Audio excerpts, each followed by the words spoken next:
China अगर नेपाल आया तो चाइना क्या पशुपतिनाथ भगवान का दर्शन करने आएगा?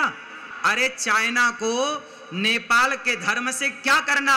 नेपाल की संस्कृति और नेपाल के धर्म से तो भारत का अटूट रिश्ता रहा है कि आप नेपाल में जो धर्म परिवर्तन तेजी से हो रहा है उस धर्म परिवर्तन को रोकना पड़ेगा। ये मीडिया वाले भाई जाएं, सवाल करो, जो धर्म परिवर्तन कर लेते पूछो कि तुमने धर्म छोड़कर क्या पा लिया? रावण के पास धन है, धर्म नहीं, और राम के पास धर्म है, धन नहीं। अरे धर्म होता तो पराई स्त्री का अपहरण क्यों करता? नेपाल जो नेकी का, ने मतलब नेकी, नेकी मतलब अच्छाई, जो नेकी का सदा पालन करें वो नेपाली हैं। जो लोग भारत और नेपाल के बीच में कोई जहर घोलने का कार्य करे तो समझ लेना कि ये दोनों देश का नुकसान चाहता है। भारत की आस्था नेपाल से जुड़ी है, भारत नेपाल को अपना मानता है, भारत के आने से नेपाल की अर्थव्यवस्था मजबूत होती है। मुझे भगवान पशुपतिनाथ जी ने बुलाया है, उन्होंने बुलाया आप सबके माध्यम से और ये दास चला आया। जब जब हम जातियों में बंटते हैं तब तब हम बहुत बड़ी हानि कर लेते हैं अपनी। आप नेपाल वासी ही पूरी दुनिया में ऐसे हैं कि आप प्रकृति से इतने जुड़े हुए हैं, कनेक्ट हैं। नेपाल आमा को हजूर हरू अरामई हनुहंछ। इतनी पवित्र धरा है यहाँ। जब हम आए और यहाँ आप सबका दर्शन किया, यहाँ का पारंपरिक जो संगीत हमने सुना, और ये देखिए हमारे गले में ये जो सुंदर सी माला है, हार है, कितना सुंदर है। आज मैंने सपने में देखा कि एक बंदर आया और पूरी लंका को जला करके चला गया। अस्मदाचार्य पर्यंता वंदे गुरु परंपरा।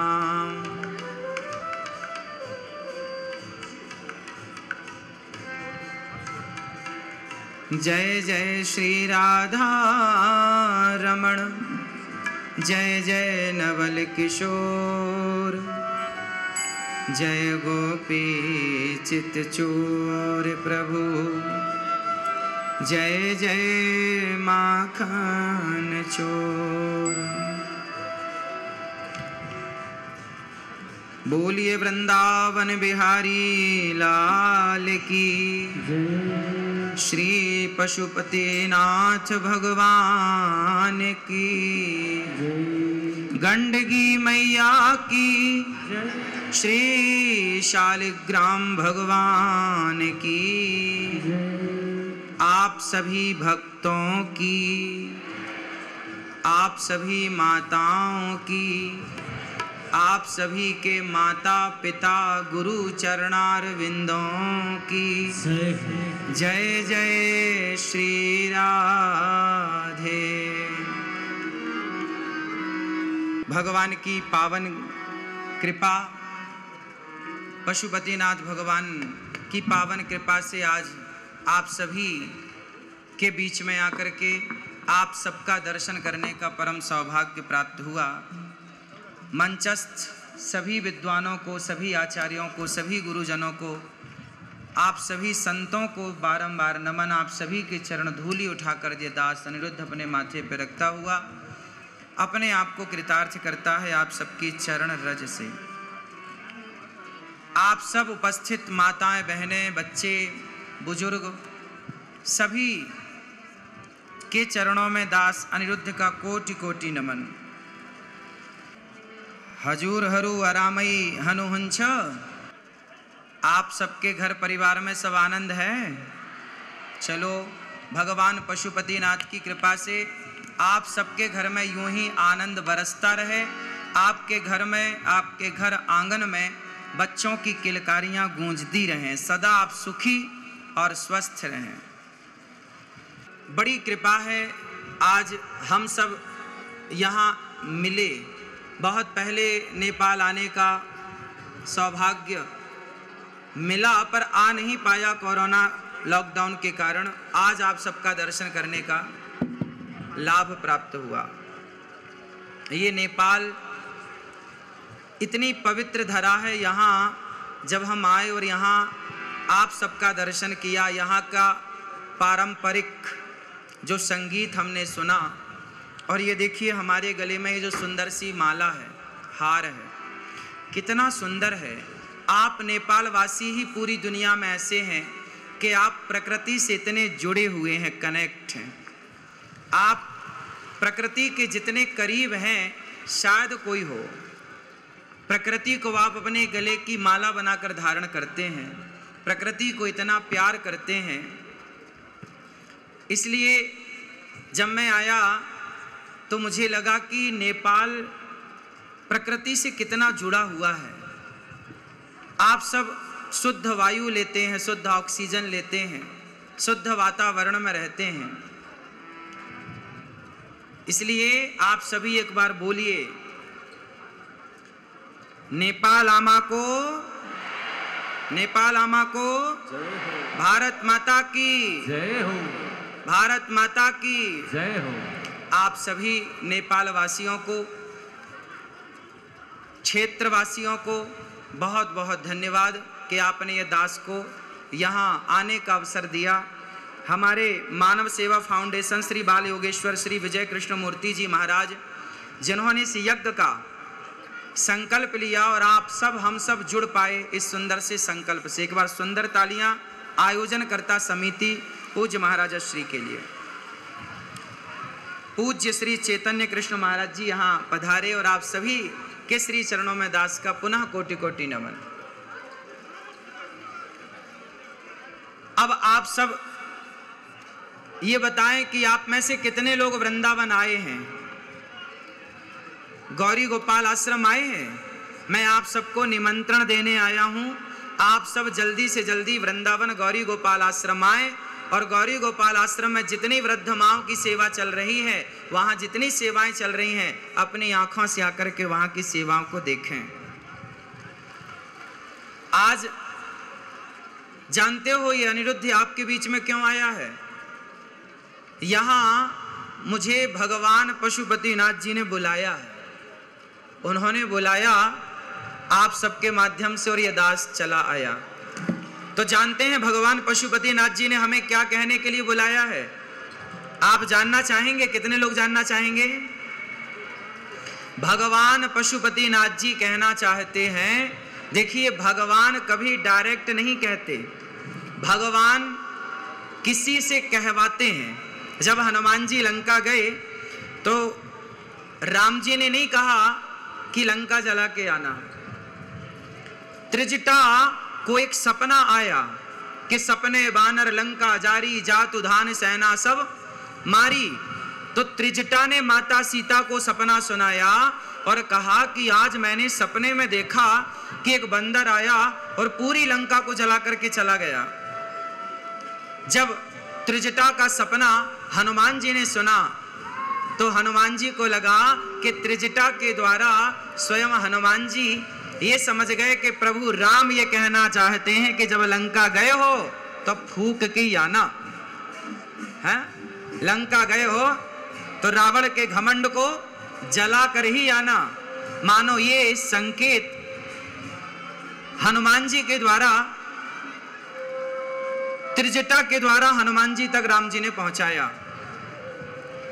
उसी तरह एक सुंदर सा संदेश आपके बीच में ये दास अनिरुद्ध लेकर के आया है, और वो संदेश सिर्फ इतना है कि आज नेपाल में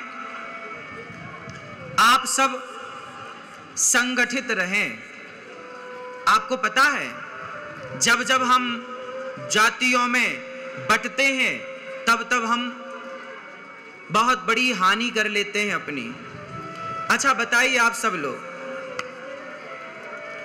क्या हमें जातियों में बंटना सही है? उत्तर दो। मैया, ओ मेरी प्यारी माँ, बैठ लो मेरी माँ, सुन लो, हमें जातियों में नहीं बंटना चाहिए। नेपाल में जातियों में लोग बटे हैं या नहीं, हम आपसे पूछ रहे हैं, बताइए। नेपाल के लोग जातियों में तो नहीं बटे, हम सबकी एक जाति है, हम सबकी जाति है मानव जाति, हम मनुष्य हैं। बड़े भाग्य मानुष तन पावा और सुर दुर्लभ सद ग्रंथन गावा। हम सब मानव हैं, ठीक है, हम सब मनुष्य हैं और हम जातियों में ऊंच नीच में ना बटें, हम संगठित रहें। आज नेपाल में जानते हो, आप सबको पता होगा कि आज पूरे नेपाल में धर्म परिवर्तन की घटनाएं बहुत तेजी से फैल रही हैं। आप कितने लोग जानते हैं कि नेपाल में धर्म परिवर्तन हो रहा है? कितने लोग जानते हैं? बताइए, ये धर्म परिवर्तन होना सही है? उत्तर। तो धर्म परिवर्तन को कितने लोग रोकना चाहते हैं? तो आप सबको भगवान पशुपतिनाथ जी ये जिम्मेदारी देना चाहते हैं कि आप सब एक मुहिम क्यों नहीं चलाते? ये जितने हमारे मीडिया के भाई हैं, आप जितने हमारे बड़े बुजुर्ग हैं, माताएं, बहनें, भाई, सब एक मुहिम चलाइए और गांव-गांव में, घर घर में जाकर के लोगों को समझाइए कि भगवान श्री कृष्ण कहते हैं स्वधर्मे निधनम श्रेयः पर धर्मो भयावह। अपने धर्म में रहना ही श्रेष्ठ है, अपने धर्म का त्याग कर देना श्रेष्ठ नहीं है। इसलिए हम सबको अपने धर्म में अडिग रहना चाहिए। और आप सब अपने धर्म का पाठ क्यों नहीं पढ़ाते? अच्छा बताओ, यदि धर्म परिवर्तन हुआ तो आज हमारा नेपाल हिंदू राष्ट्र है या नहीं? उत्तर दो। हिंदू राष्ट्र है कि नहीं नेपाल? हाँ या ना? हाँ, तो हिंदू राष्ट्र है। और कौन कौन चाहता है कि ये सदा हिंदू राष्ट्र रहे नेपाल? चाहते हो? हिंदू राष्ट्र यदि चाहते हो तो आपके अंदर ये भावना होनी चाहिए और ये काम आपको करना पड़ेगा कि आप नेपाल में जो धर्म परिवर्तन तेजी से हो रहा है उस धर्म परिवर्तन को रोकना पड़ेगा। कैसे रुकेगा? हम सब जागें, ये मीडिया वाले भाई जाएं, सवाल करो, जो धर्म परिवर्तन कर लेते पूछो कि तुमने धर्म छोड़कर क्या पा लिया, क्या पा लिया और आगे क्या पाओगे। जो व्यक्ति अपने धर्म, हमारे यहाँ मर गए लोग लेकिन अपने धर्म को नहीं छोड़ा। अच्छा बताइए, राम के पास क्या है, धन या धर्म? बोलो। रावण के पास क्या है, धन कि धर्म? रावण के पास धन है, धर्म नहीं, और राम के पास धर्म है, धन नहीं। हाँ या ना? लंकापति रावण सोने की लंका में रहता है, बड़ा धनवान है, पर उसके अंदर धर्म नहीं है। अरे धर्म होता तो पराई स्त्री का अपहरण क्यों करता? इसलिए रावण के पास धन तो है पर धर्म नहीं है। जबकि राम 14 वर्ष वनवास में थे, उनके पास धन नहीं था पर धर्म था। तो धर्म था तो आज घर घर में राम की पूजा होती है, धर्म था इसलिए। और धन था रावण के पास, धर्म नहीं था तो घर घर पुतले जलाए जाते हैं, गली गली पुतले जलाए जाते हैं रावण के। आज आप कितने लोग मानते हैं कि धन से बड़ा धर्म है? धन बड़ा कि धर्म बड़ा? बोलो। अरे धर्म रहेगा तो धन आ जाएगा, जब धर्म ही नहीं रहेगा तो फिर धन करोगे क्या?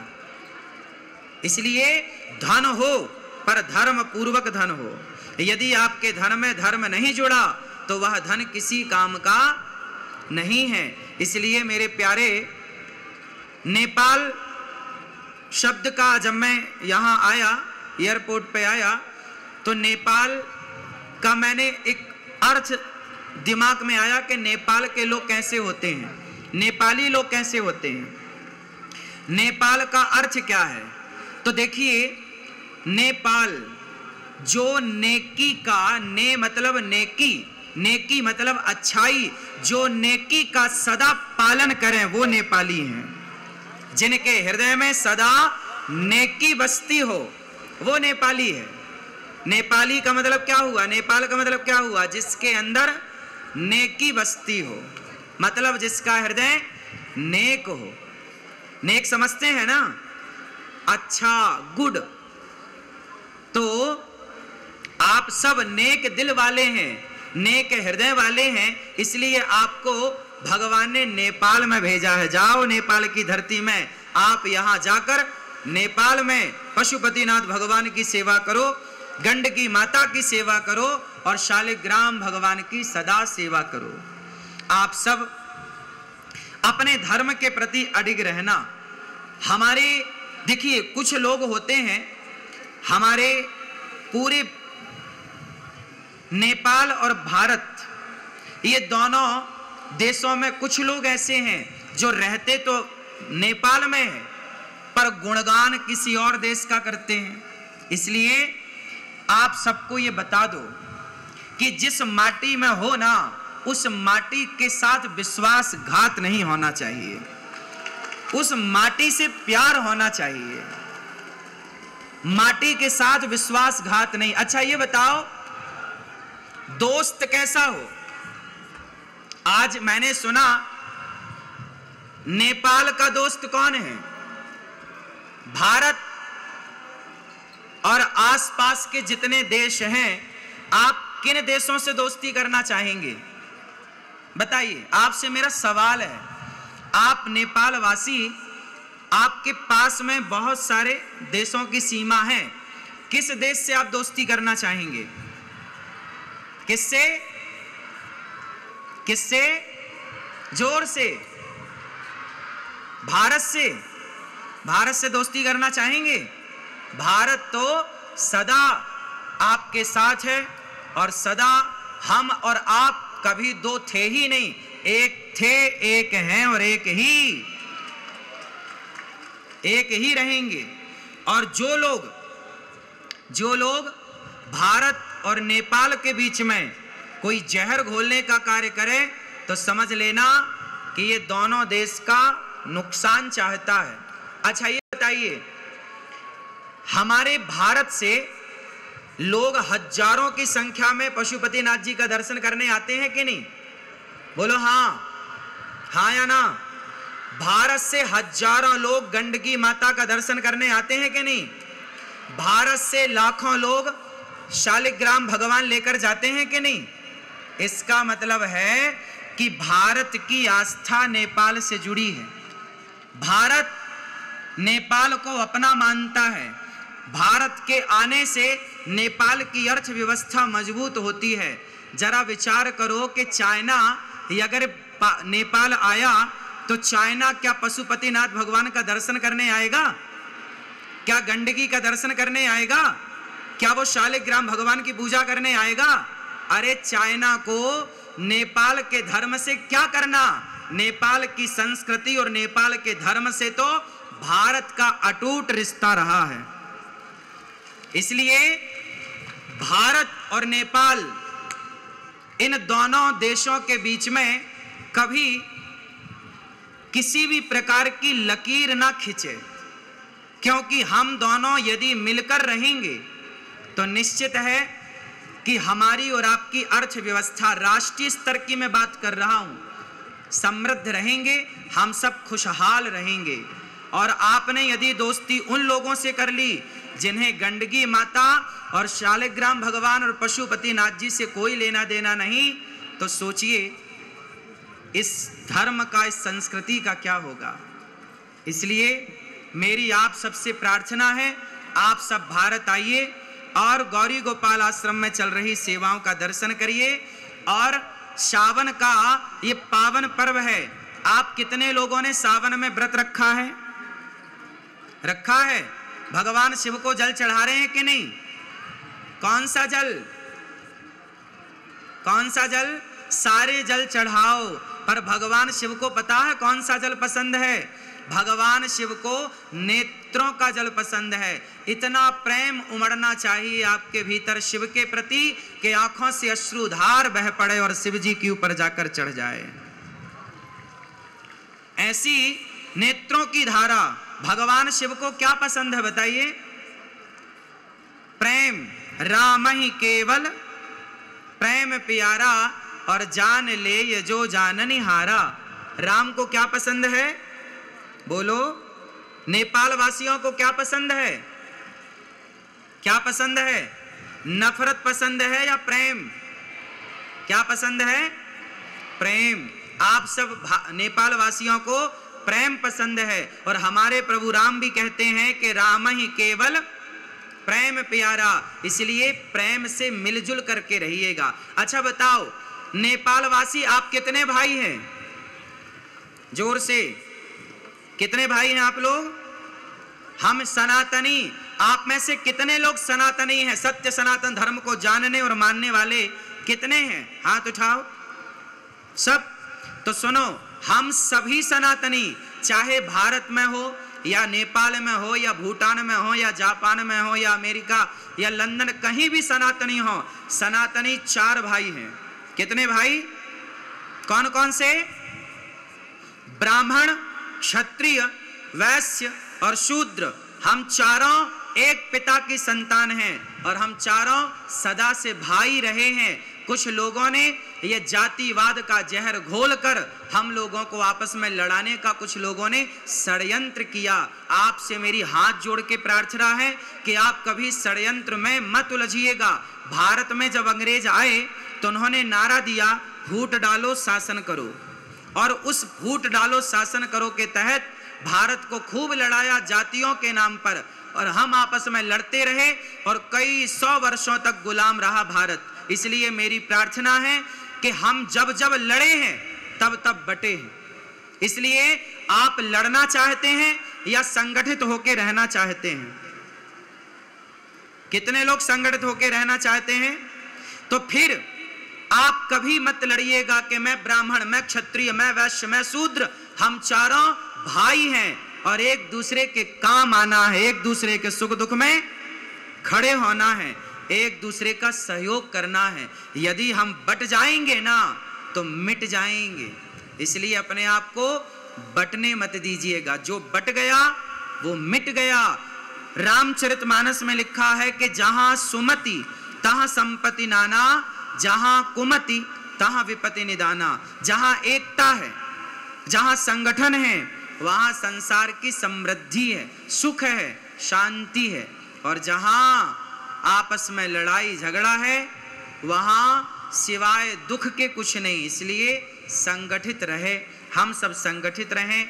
आप सब भगवत चिंतन करें, भगवान से प्रेम करें और अपने धर्म को समझें। धर्म का कभी परित्याग नहीं करना चाहिए। अच्छा बताओ, नेपाल के लोग शराब पीते हैं कि नहीं?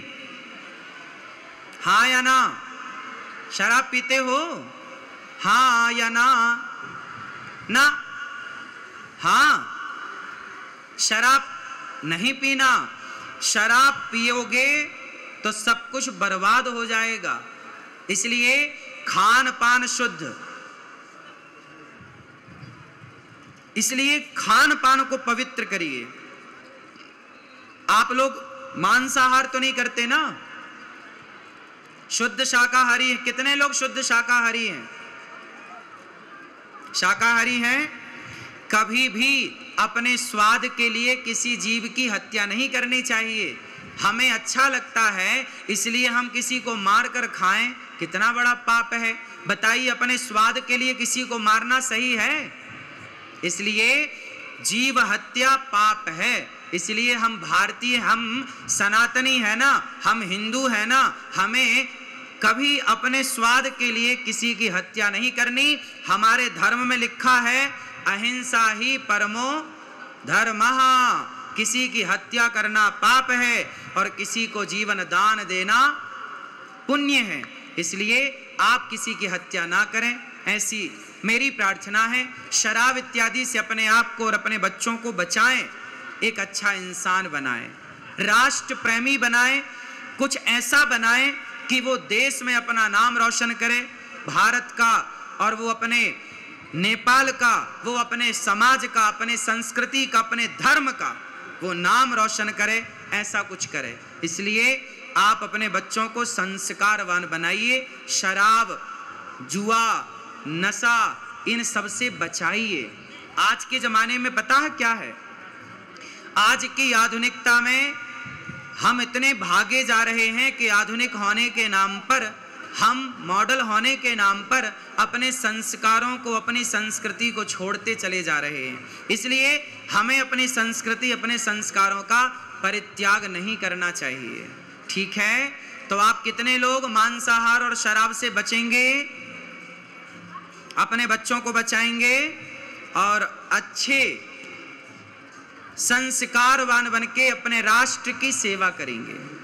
ठीक है, आप सभी का बहुत बहुत धन्यवाद। आपने इतने आनंद के साथ दास अनिरुद्ध को सुना, हमें आपके बीच में आने का मौका मिला। आप सबको मेरी प्रार्थना है, आचार्य चरणों को प्रार्थना है, मंचस्थ सभी भक्तजनों को प्रार्थना है कि आप सब वृंदावन आए, गौरी गोपाल आश्रम में आए और गौरी गोपाल आश्रम आकर वृंदावन में, वहाँ वृद्ध माओं की सेवा हो रही है। 281 वृद्ध माएँ गौरी गोपाल आश्रम में रहती हैं। 150 बच्चे वहाँ निःशुल्क पढ़ते हैं।